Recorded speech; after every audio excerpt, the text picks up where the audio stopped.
Hello and welcome to Past, Present Futurecast, the podcast that's also a tarot reading.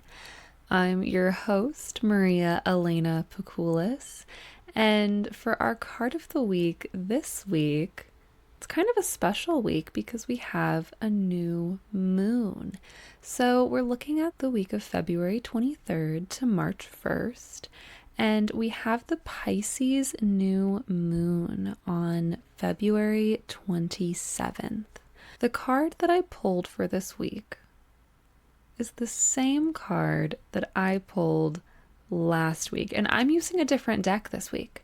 So at some point I would love to do a deck review of all the tarot decks that I have and work with. I'm going to do a little mini version right now and tell you a bit about the deck that I'm using this week. So this is the same deck that I used in the interview that you'll hear in the rest of this episode.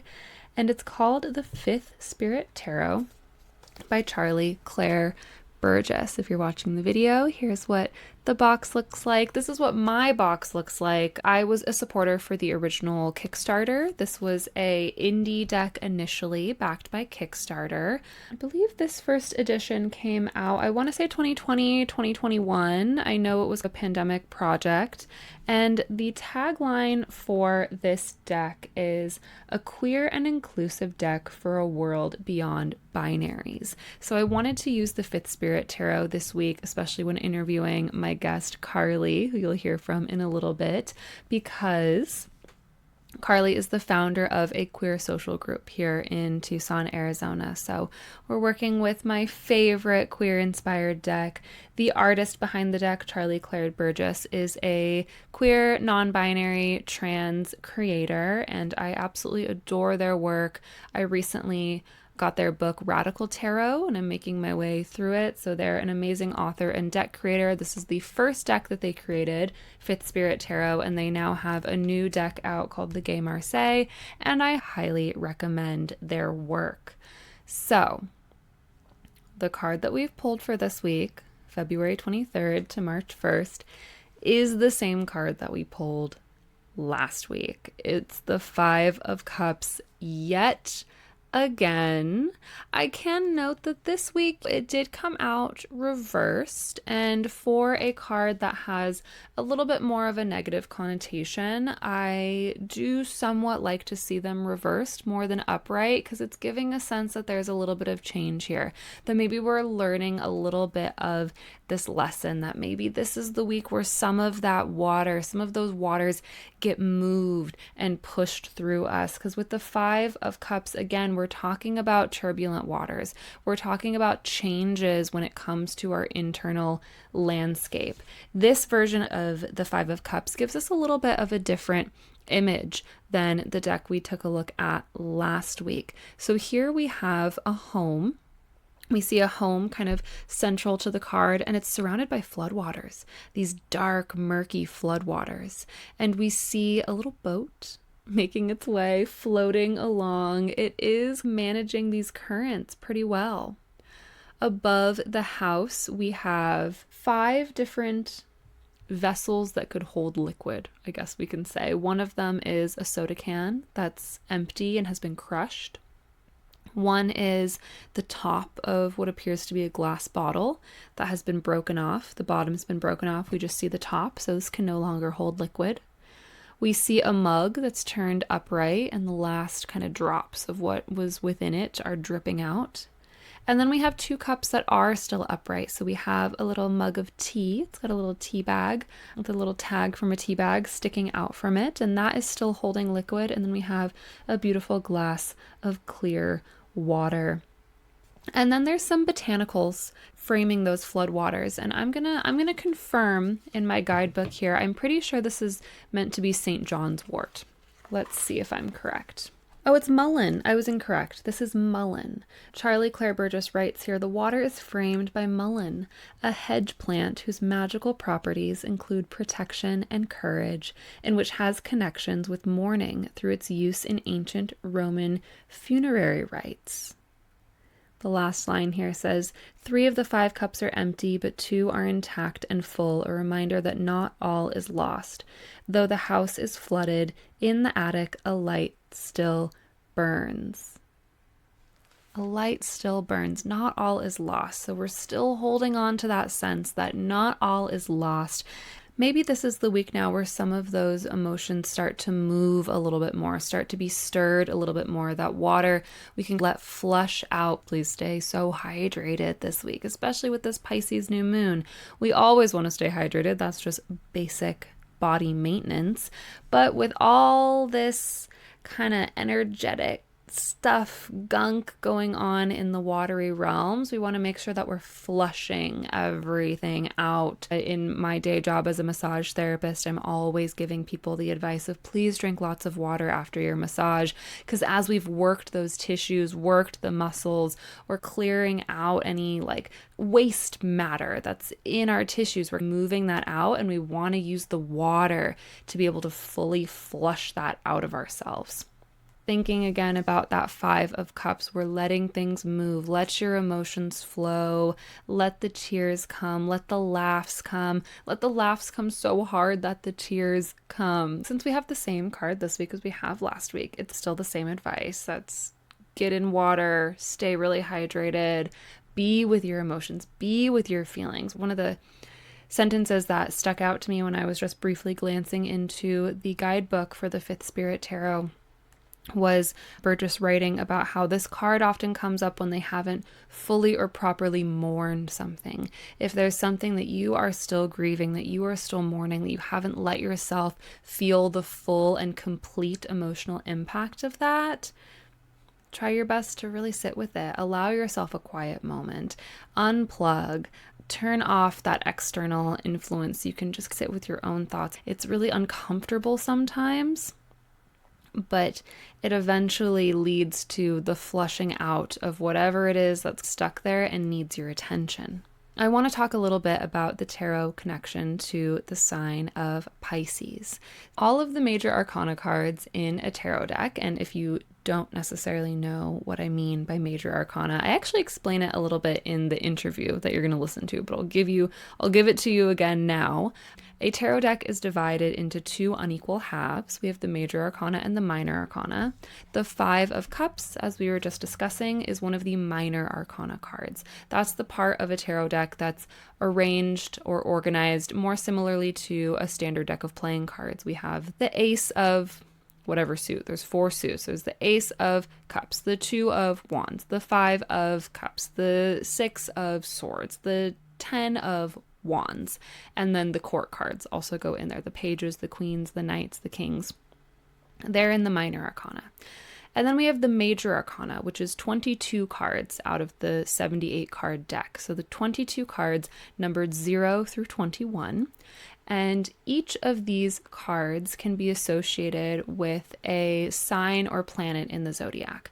Astrology and tarot developed completely separately, and there is not any formal overlap necessarily, but because both of these systems work and both of these systems are pulling on similar archetypes, there is now a system where we can overlap the 12 signs and the 7 traditional planets and assign each of those to a major arcana card.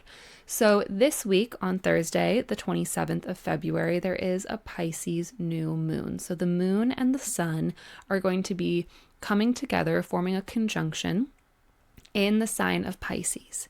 And Pisces in tarot is associated with the moon card. That's funny, right? You would think that the moon would be associated with the moon card, but actually the moon is associated with a different card and Pisces is associated with the moon, and that tracks more with the interpretation of what the moon card represents. I want to read another quote. I love reading to you guys. I just think that books are such a great way to study these esoteric sciences, and so I like bringing you little snippets from my library. So this book is called Mythic Astrology by Liz Green, who is a fantastic astrologer and also a tarot scholar. So Liz Green has written tons and tons of books about tarot and also about astrology, and this is a really fun little overlap. So talking about Pisces, Liz Green writes, "The underwater landscape of Pisces is the magical kingdom at the bottom of the sea, where shapes both monstrous and beautiful swim through the waters, and the secret of immortality is hidden in the depths. So there's a lot there about the monsters at the bottom of the ocean. And that's what the moon card is about. So in this version of the moon, drawn by Charlie Claire Burgess, we see this cloaked figure walking through kind of a swampy landscape. I imagine these are mangrove trees. They're growing in water. This person is wading through shallow waters, and there's a big full moon in the sky above them. And we see all these little kind of glowing lights around. It's giving very will-o'-the-wisp. The moon card speaks to experiences or instances in our life or ways of being where we are exploring those internal depths. We're going really deep inward into maybe our subconscious, our unconscious, and we're seeing what monsters and beasts and hidden figures reside there. Liz Green used the word savage, and I think she's using that word to connect to the instinctual aspect of these hidden beasts and monsters. And when I'm saying beasts and monsters, these are parts of ourselves, parts of our psyche. We can think of the metaphor of deep sea creatures, but those deep sea creatures, they're part of the animal kingdom. They're part of our world. They're part of this like collective earth sphere experience. So if we're thinking of ourselves as this like microcosm of that, as above, so below, the monsters that we're encountering are aspects of ourselves hidden deep in those shadows that sometimes can only be illuminated by the light of the moon. The sunlight is too harsh, it's too bright. That's for these daytime creative endeavors. But when we're really getting to the depths of the psyche, that's where we need to go into the darkness and into the shadows.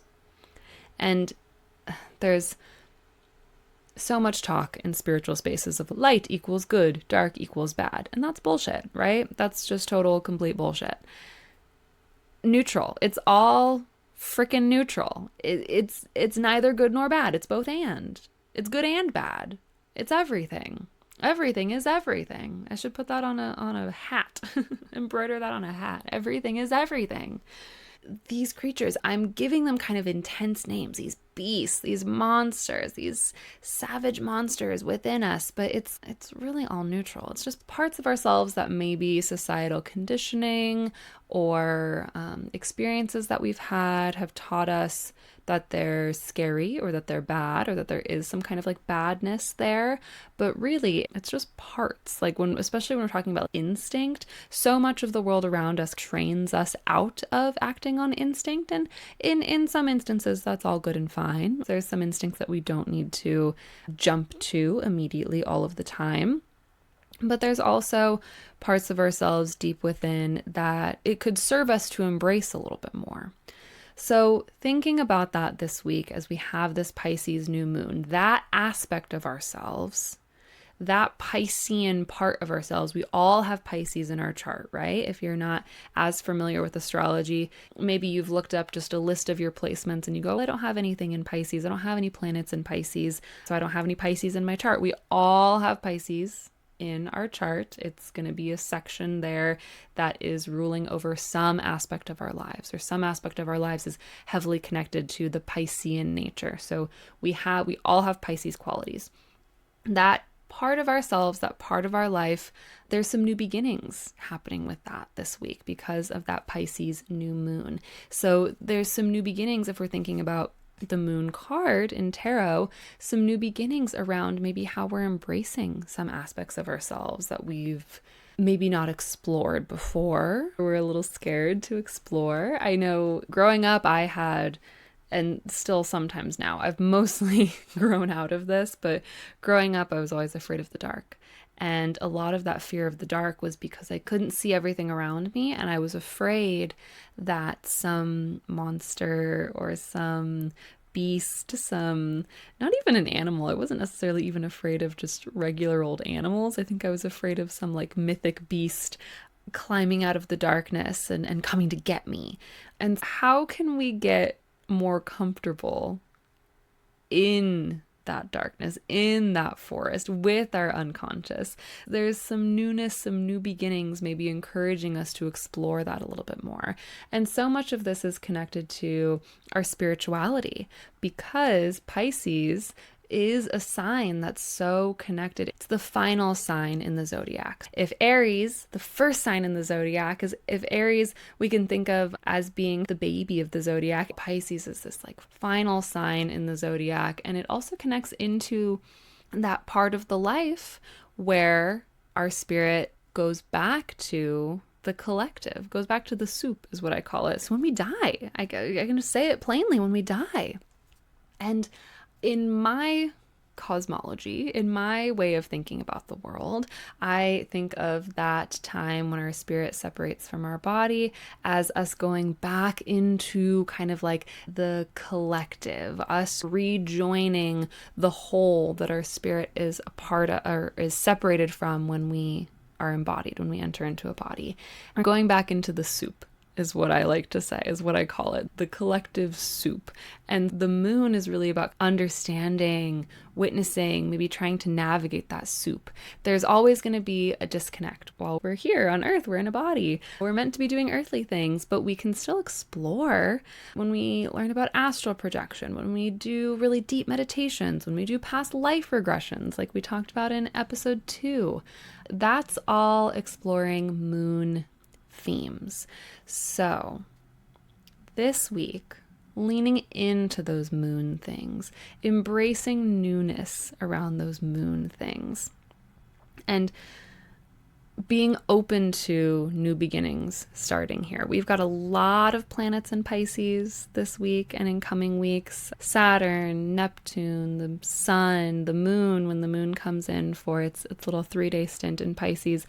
Got a lot of Pisces energy going on. So if you want to explore some aspects of spirituality, if you want to play around with your depths, if you want to get into a really deep meditation, all of that is really well started. Just be aware that diving into those waters may stir up some grief, some mourning, some unhealed wounds, some unhealed pains that are reaching out, calling out to be addressed, calling out to you to address them, letting the waters flow.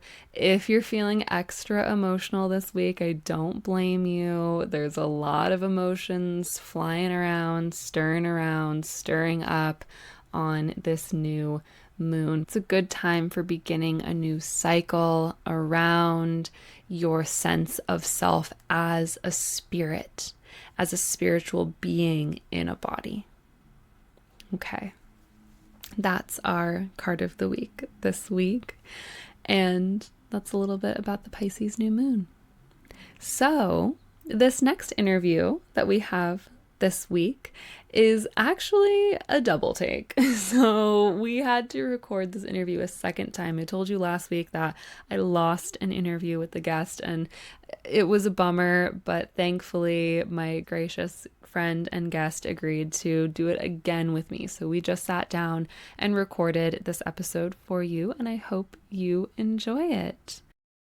Hello and welcome. I'm here with Carly Croman. How are you doing today, Carly? Doing well. Happy to be here.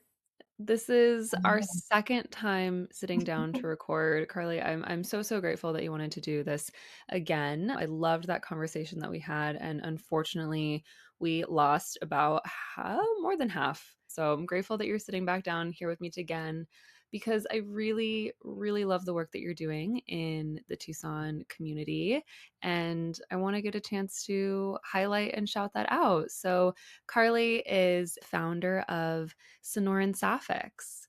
Can you tell us a little bit about what Sonoran Sapphics is and what inspired you to create this beautiful community here in Tucson?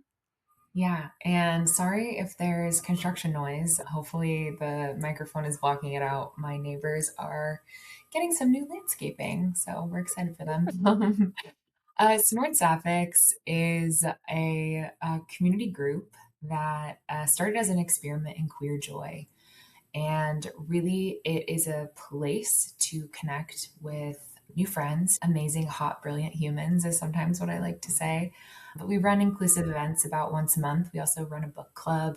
And basically, our sort of mission inadvertently has become more queer joy. So, just creating space and the conditions for people to really lean into their joy and remind themselves that joy matters, and connecting and feeling supported in community is really the basis for which all the rest of our work comes from. It's the foundation that allows us to do the hard and sticky and maybe not as joyful all the time work that's necessary to create the world we want to live in. So, yeah, we started January 2024. So we just had our first birthday, and it's just been a whirlwind. It feels like it's taken on a life and momentum and identity of its own, and I get to be the steward. Yeah, and that first birthday party was so much fun here at Pigeon Palace. There was like a middle of the day dance party, and I had such a good time. The DJ, Miss Godin, was pulling out some great hits, and it was such a nice opportunity to get together. I feel like every time I go to one of these events, like I get to meet someone new, make new friends, and yeah, really revel in that queer joy, which is more needed now than ever. Yeah, absolutely. I'm so glad you were there. Yeah.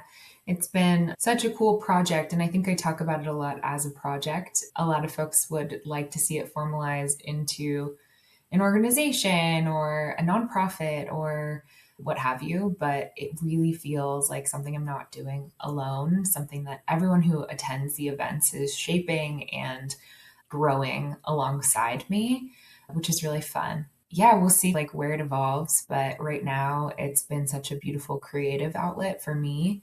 I get to flex into some of that experience design stuff that I love so much.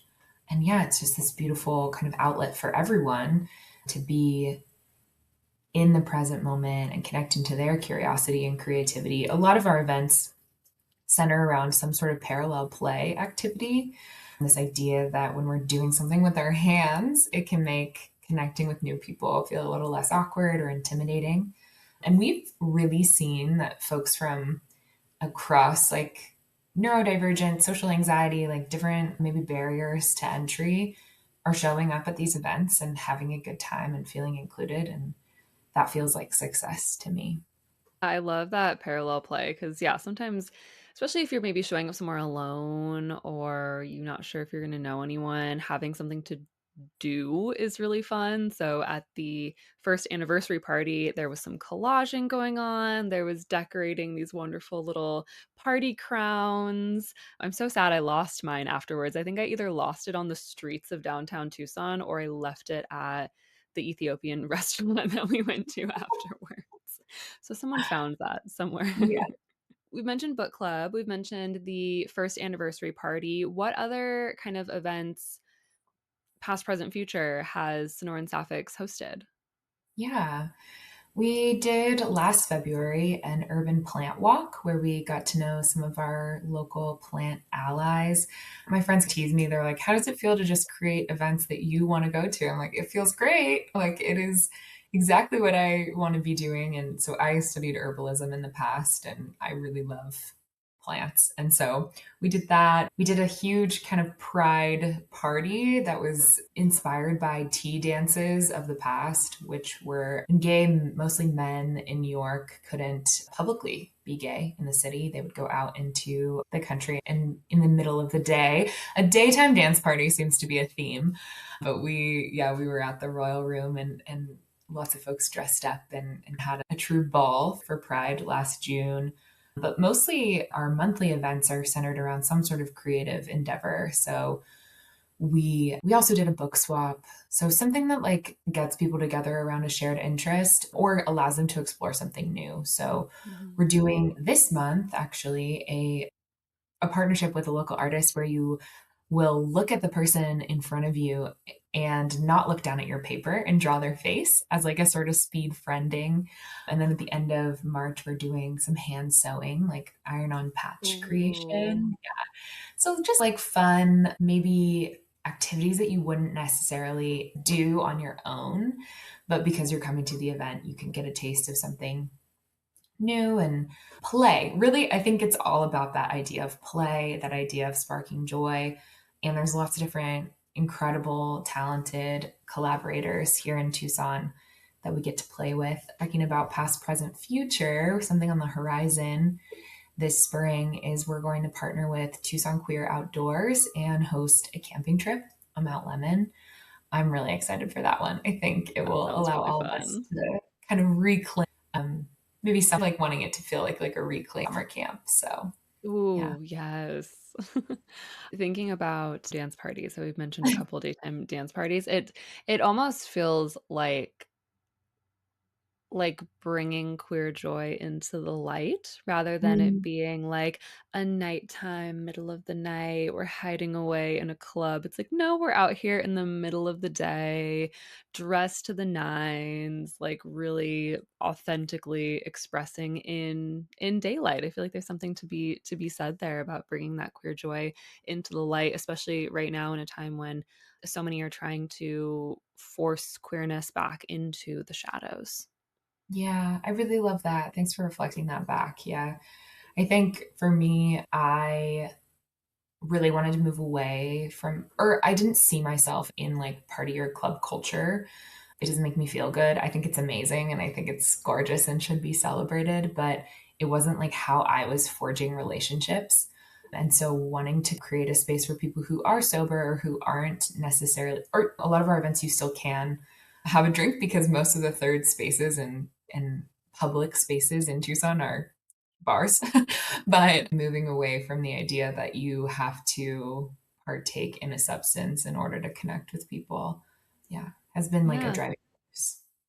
I love that. Yeah, because there often maybe is more opportunity to have that nightlife. There's like that niche kind of is there. It's not super well fleshed out here in Tucson, but it's there a little bit.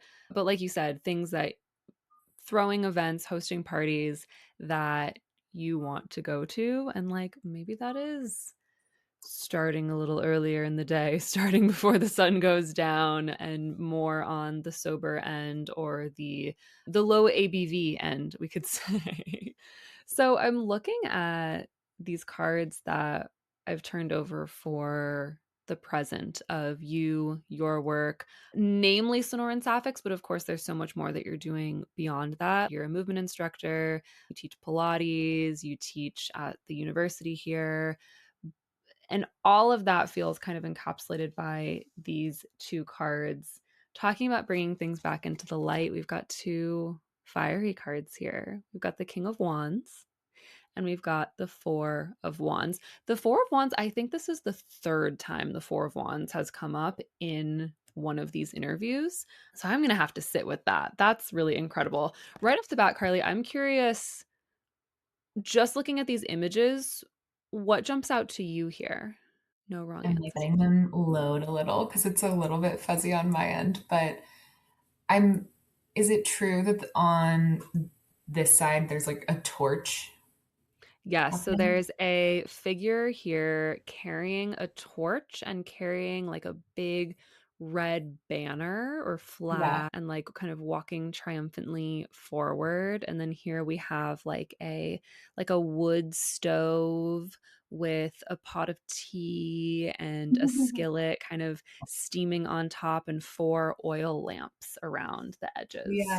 That feels so aligned with what my experience has been in the world. My first job, I was the first employee of a startup. Mm, My first position at the U of A, no one had ever held that position before.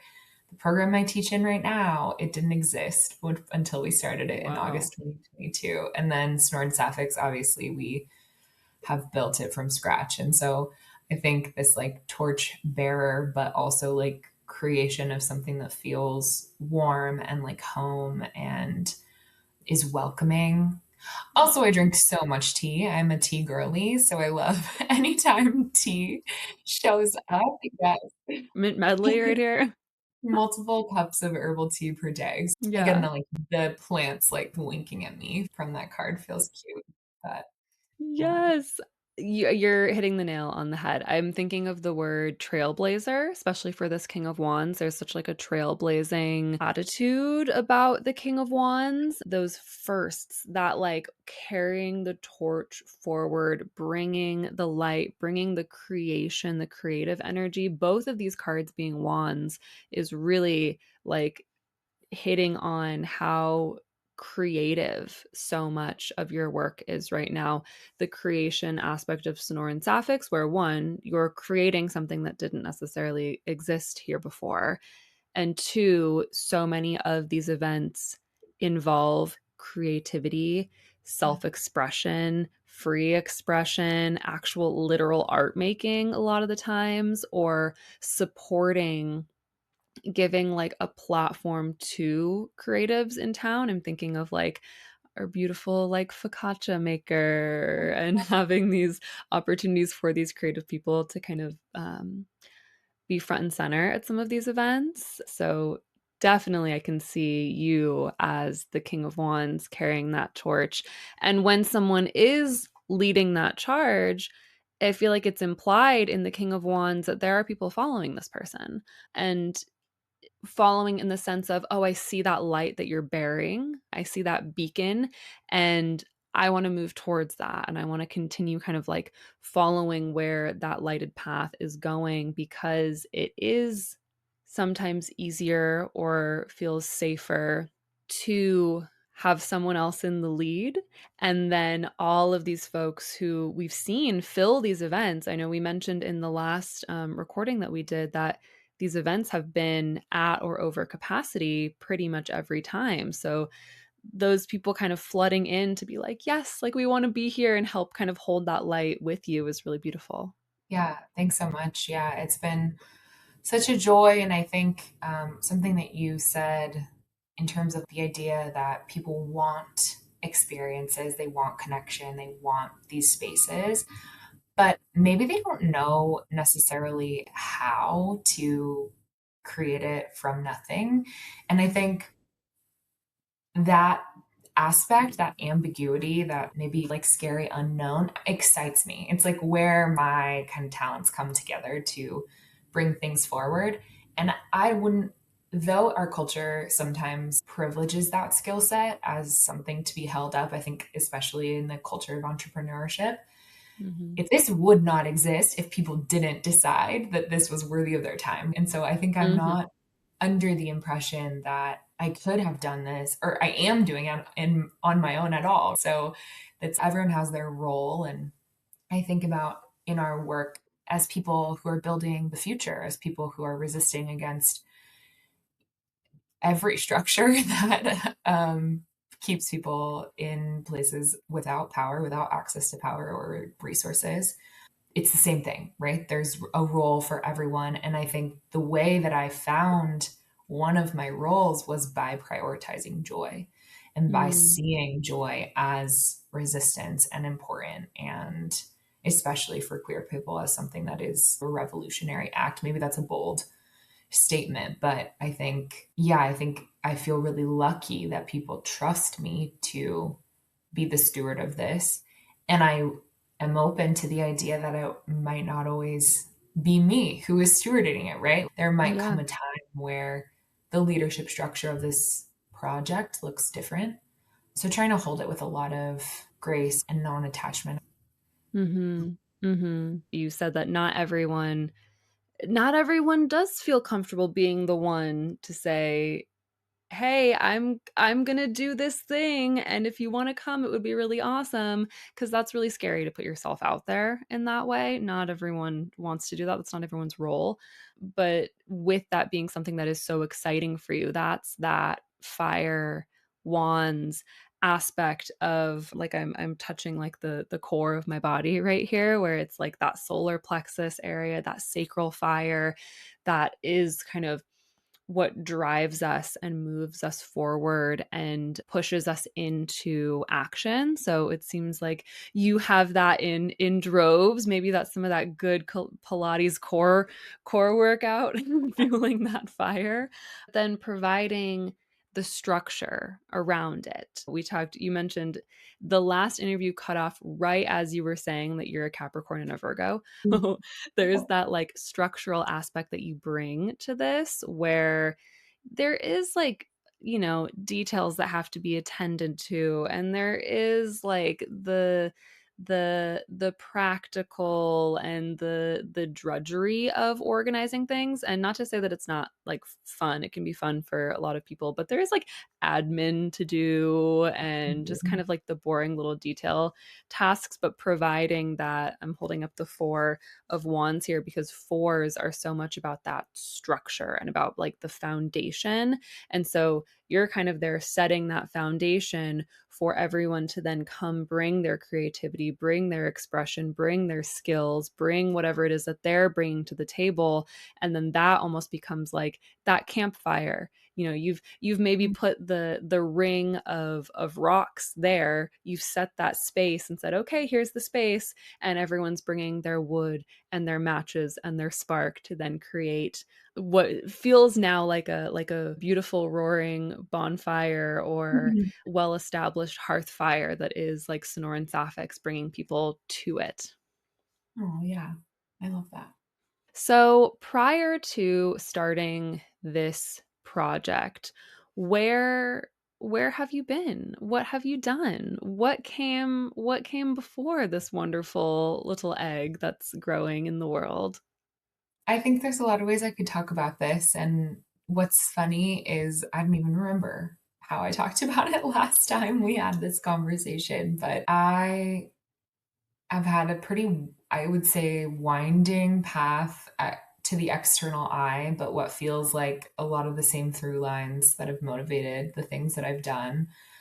I'm from Tucson. I moved to Tucson right before high school. And so I feel so much connection to the Sonoran Desert because it brought me up. I had a lot of formative years here, and it's a really magical place. Like, truly, I know everyone says that, but it's just such a magical place. I think something that we were talking about was like how the desert has such a maybe tolerance or is welcoming to weird and new ideas. Mhm. And I feel that has definitely been the case for me. I mentioned the startup I worked for, it was all about bringing innovation methodologies into schools, museums, and libraries. So basically, closing the gap between Silicon Valley and our public education spaces. So fun, got me into education, got me into the idea that teaching can be so transformative. But I've always loved to learn. I've always loved community. I'm a millennial, so I wanted to change the world. Hello, that's Yeah. what we're all about. And Yep. I'm right on the cusp. My younger sisters are in Gen Z, so like feeling that pull in that direction as well. And I'm from Texas originally. I think that shapes my Mhm. worldview. Grew up in a really conservative Catholic family. And so my coming out journey was pretty fraught. Being bisexual, I think, is such a blessing and such a superpower because I've had to, like, how do I want to say this? Navigate binaries my whole Mm. life. Like this idea that I could only be one thing. And I think that way of being in the world crosses so many more aspects of myself than just my sexuality. Like this idea that I don't fit in any one designated role or box. And I always want to be combining and remixing and reimagining like what it means to be a creative human. So yeah, those are some of the things I'm into. I teach creative problem solving at the U of A, and I never imagined I'd be a professor, but I just kept saying yes and got the opportunity. And I think that's really how I move through the world is like what is lighting me up right now? Mm. What is bringing me joy? Like it's so Mhm. like I it's cheesy and it's can sound naive, but this idea of joy really drives me. I'm really interested in it. I explored in my creative writing joy and community and how do we bring those together to create solutions that really work for everybody. What else do I do? I've taught movement for the last 8 years and I'm really interested in embodied learning. But yeah, I just love people. I love people. And I want Yeah. people to feel that love. I think the reason I got into education in the first place is I, and this is maybe like reductive, but I really think that most of our problems could be solved if people like knew and felt true love very early in their Hmm. lives. And I think as educators, we're always playing catch up. Like, how do I make my classroom a space where you can get in touch with that love if you've already had it in your past or experience it for the first time? I'm hearing in I'm hearing in what you're saying and seeing in the cards that I have in front of me here this like joy and love as nourishment. I feel like, and perhaps I'm making this up, but I feel like I'm hearing in what you're saying that bringing joy to people, bringing love to people through education, through experiences, through all these different avenues. Like we can bring joy and love through how you lead a movement class, like infusing that into everything you do, embodying that essence feels like a way that you can give nourishment to others. That is kind of like what you are offering as like your role in whatever it is you're doing. Does that sound fair to you to say? Yeah. Yeah. I think nourishment, I'm so interested in like how we nourish each other and like relationship. I studied psychology and neuroscience. So it's like humans, how do they relate? Yeah. What are they doing? But I also think nourishing myself, like Mm. doing these things while it is like giving, it's I'm also like getting something back from it. Yeah, yeah, and all of this is the essence of at least one of these cards that I've pulled here for the past. We have 2 court cards that have come up for kind of your past, which I love that you use the word embodied, a few times talking about your past because when court cards come up in any kind of reading, which as of right now, as I'm looking at this, of the 4 cards I've turned over, 3 of them are court cards now, and there's so much for us to learn about embodied action when it comes to the court cards because they kind of present these archetypes of different ways of being and different ways of moving through the world and invite us to discover how to embody that particular way of being or way of moving. And so the first one I want to talk about here is the Queen of Pentacles coming up. So here we see a figure sitting in front of a little stool that has a potted plant just barely sprouting out of it. There's plants growing in the background. There's a little watering can at their feet. There's a little rabbit in the corner and a pentacle or a coin. Oh, they have pentacles all over their socks too. This is the first time I'm noticing that. That's cute. But with the Queen of Pentacles, there's so much there about nourishment and specifically what you kind of ended on there about nourishing yourself, because the queens in a tarot deck are very good at ensuring that everyone is taken care of, themselves included, because they know how much capacity they have to give to others, and they know that their role oftentimes is in a role of nurturing and giving, but that role can't be fulfilled unless they themselves are comfortable and are nurtured and have like received all that they need. So I hear you like recognizing that part of your role of like, yes, these are things that I do because they fill my cup and allow me to then provide so much to those around me. And then I also hear a lot of idealism in what you're talking about, in that, like, you said maybe it's a bit of a bold statement to say that so many of these problems that we see in the world can be solved by people being loved from an early age, like just infusing our lives with love. And so the Page of Cups coming up here, the Page of Cups, I feel like is reminding us that it's really good to hold on to that idealism and to hold on to that sense of like, yeah, if what if we all had all the love that we needed? can we imagine what that might look like? And even if it seems so outside of the realm of possibilities, can we still hold that in our mind of what if? Because the pages are very idealistic is a good word. They're youthful.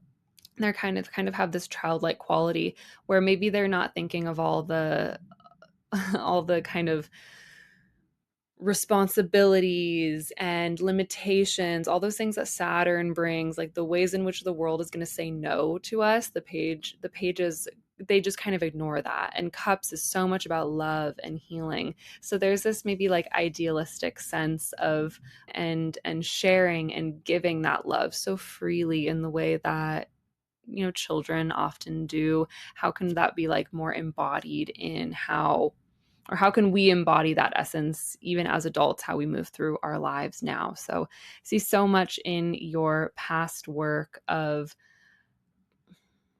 nourishment, nourishing, giving to others, making sure that you are receiving enough yourself, and then that foundation growing into the cards we have in the present, which is this beautiful Yeah. fire of creativity and self-expression that's now like kind of creating a beacon for others to then come and maybe join you in some of that idealism.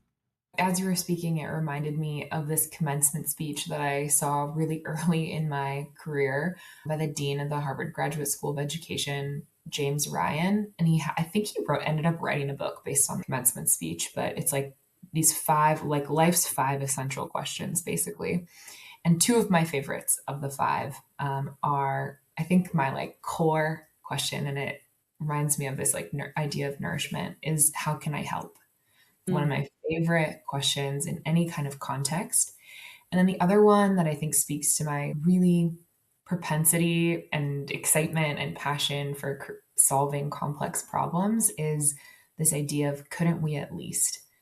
Mm. And starting with what can we do? Couldn't we at least try XYZ? And I think those two questions are really what Sonoran Sapphics was born out of. How can I help? And couldn't we at least get together and collage?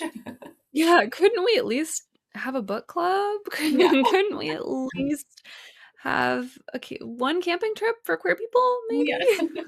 I Yeah. love that. So you're in a phase right now where you're kind of looking forward. You've had a year of Sonoran Sapphics is now under your belt. You've had a little bit of time to reflect on that past year and everything that it brought and created. Now, what are you seeing on the horizon? What do you see when you look forward to the future of Sonoran Sapphics and the future of your work, maybe even outside of Sonoran Sapphics, if that's on your mind now? What's what's coming up on not necessarily even what's coming up on the horizon. I've been kind of framing this portion of these conversations as like giving us an opportunity to imagine the best case scenario moving I love forward because there's so much right now. We open our phones and we're immediately inundated with like the 15 worst things that have happened in the last 3 hours and there's so much like totally. fear around the future. So what are you looking forward to in the Mm, future? yeah. What's coming up today? And I think if you caught me later this week or at a different time of day, like maybe I would answer this differently. Maybe you've sensed this in our conversation, but I am very feelings driven. What's the vibe? And the vibe today is really thinking about intentional, specific growth. I think our culture, at least my experience of our culture, is very growth for growth's sake, right? Get bigger, do more, scale, make more money. I really want to resist that with Sonoran Sapphics. I think growing really intentionally and slowly and with the input of the community, we are just about at the point where I might be thinking about bringing on some other team members and thinking Mhm. about the structure of that and what that feels like for them is really exciting. So maybe if I were to vision, it's like there's a thriving collaborative team that runs Sonoran Sapphics. We're able to serve people both near and far. I think it would be really exciting if folks that can't connect in on a in-person level, if there's other people in the, especially the southern Arizona, like the Sonoran Desert is vast and it's not only in Tucson. So thinking about what that looks like to cross boundaries in my own work and in my own life. I know I mentioned this in the last conversation because it's on my mind all the time. I'm thinking about rest and thinking about Mm, pockets of time that are not scheduled or occupied because as a creative person, as a human, I need like that inhale, right? So as someone who is like holding a lot of space in a lot of contexts, if I don't find inspiration that's not in service of anything else, it's just in service of myself, then I very quickly can get really frazzled and burnt out, and it's not good for anyone that I'm in relationship with. So I think future me is really well rested and resourced and inspired so that I can give to others. And I think I'm thinking about the future of the queer community too. I think there's a lot of yeah. ways that we can do better for each other and show up in ways that are like really intersectional and varied, and we all find our role within them. Because there are ways, in my experience, that the queer community perpetuates some of the things that are really harmful. So, Mhm. yeah, I that's some of the things I'm thinking about. Yeah. Well, I think the future is very bright for you, for Sonoran Sapphics. There's There's so much momentum. There's so much Mhm. momentum, and I started forming that sentence even before I remembered what card I had just flipped over for this, because there's a card that is so much about momentum, and that's the 8 of Wands. So the 8 of Wands here in this image is we see 8 fireworks, like, kind of poised, ready to go off, and there's a long fuse that's connected to them, and the fuse is already lit. The fuse is already lit. The momentum is there. The ball is rolling. People are so excited. I know, I attended a planning meeting late last year. Gosh, or was that in January or December? Yeah, I think December. Yeah. Oh my gosh. Okay. So late last year, there was kind of a planning meeting for looking forward to the future. And you could just tell that people cared. They really care about this process. And they think there is much, much more to be done and much, much more joy to be cultivated and reasons to get together and have joy and expression. And so I love seeing that. It's beautiful because it's also the double of the four. So in the center here with the present cards, we had that 4 of Wands, and then we double that, dub, double and send it to the next with the 8 of Wands, Yeah. and even more exciting than the 8 of Wands coming up for the future here for you, we have the World. So the Hmm. final card in the major arcana, for those who are not as familiar with how a tarot deck is laid out, there are two unequal halves to a tarot deck. There's the major arcana and the minor arcana. And the major arcana are those cards that have those big name titles like the World, the High Priestess, the Magician, the Fool. They've got big titles. And they are laid out in a sequence. They're numbered from 0 to 21. And they kind of tell the story. One way to think about it is the fool's journey to enlightenment. So the fool is numbered 0, and the fool kind of moves through all those 21 cards to then reach quote unquote enlightenment at the end. And I always say that enlightenment it's not a destination, it's just a a point in the journey. None of us are going to become the Buddha in this lifetime, I like to say, but the world does represent that culmination point, that peak. So we have this figure here who is meant specifically to be a androgynous person or someone fully outside of the binary, both the fool and the world. Like I talked about in episode 1, the fool and the world are can be thought of as one of the same. The fool evolves into the world, and they're both meant to be kind of outside of that gender binary, representing all things, the union of all things and the dissolution of binaries. And so it's the world dancer kind of finally reaching that peak point, that culmination. So there's more dancing, more joy, like the full embodiment of queer joy, I think can be seen in this card showing up in the future position for you and for Sonoran Sapphics. And I think that's so beautiful. I'm so excited for what's to come. What events do you have upcoming? Yeah, we are on March 1st, we are hosting an event at the Annex in partnership with the local artist I mentioned, Lana Sheaf. And it's called Face a Friend. So it's speed friending Mm-hmm. through some drawing. No, our previous artistic background is needed. It's very much just come as you are. And then at the end of March, I mentioned we're doing a collaboration with a local expert in sewing, Kashfi, and we're going to do learn some sewing skills while making really cute iron-on patches. And then we have that camping trip coming up April. We have some other collaborations in the works, and we'll always have book club. I actually I can tell you our read for the month of March. We've Ooh, already selected it. We are reading dramatic pause. Maybe I should have had this ready to go. Oh, Hijab Butch Blues. It's a memoir. It has by Lamia H. It has been like lauded for its humor and also just exploration of identity.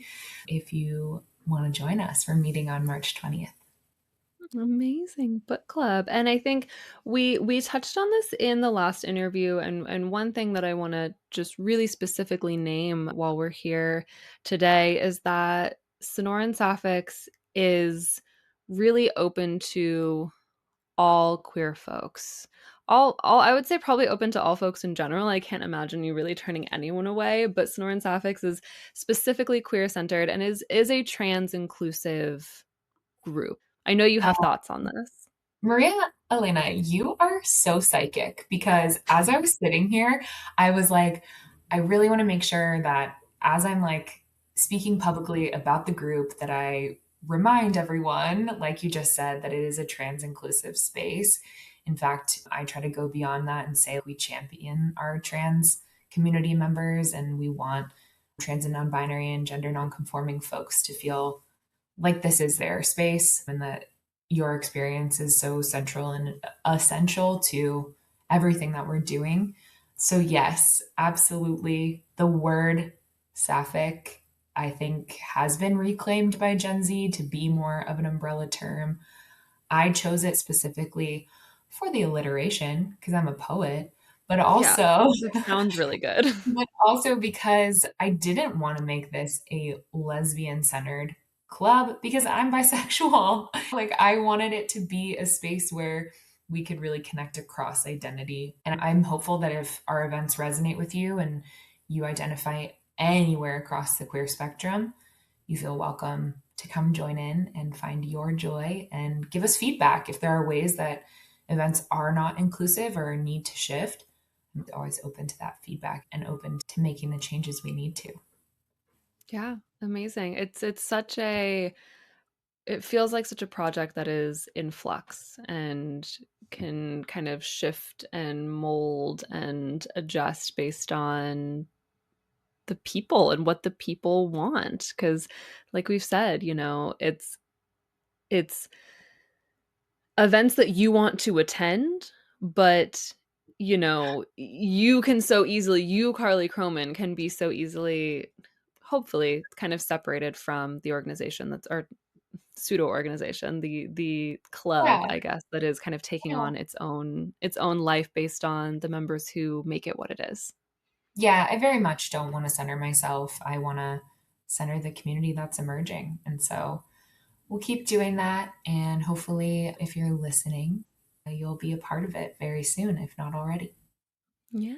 Well, thank you for letting me center you today, Carly, because I do think you definitely deserve your flowers for getting this ball rolling and providing this space for folks in Tucson to come out and have more queer joy because we will have queer joy. They can pry it from our cold, dead fingers if they have to, but God willing, we don't get there. Yeah, I think that joy is the antidote, right? Like expression Yeah. and community, like they are balms in a time that can be really challenging. So I'm so appreciative that you shared this gorgeous space with me. I'm glad that we persisted and did it again. Yeah. Yeah, and I am so happy to learn with you and from you. Thank you. Where, Carly, can people find you, your work, and more about Sonoran Sapphics? Totally. We do have a website in the works. It's not live yet, but this is the official tease. I have not told Exciting. that to anyone. But So tea. until then, we are the best place to find us is on Instagram at Sonoran Sapphics. Sapphics has two P's. And then I am also online under my name. I think my Instagram handle is carly.here. That's where I am most frequently. But we also have a Discord. So if you find us on Instagram, you don't have an Instagram, or you are trying to pivot away from owned platforms, because the conversations are really lovely and it's just such a sweet space.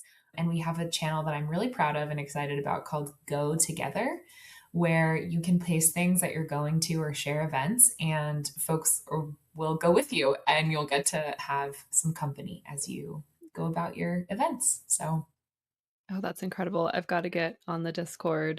yeah. So when that website is live, I will like retroactively link it in the show Cool. notes. So the Great. Sonoran Sapphics website can be retroactively linked. Check the show notes. If it's there, it's there. If it's not, head over to Instagram. Yeah. Amazing. And let's all hop in that Discord and have a good time. Spread some queer joy. Yeah. Thank you so much. Thank you, Carly. I will talk to you so soon. And thank you to everyone who listened to our conversation today. And I'd like to remind you once again, happy shuffling.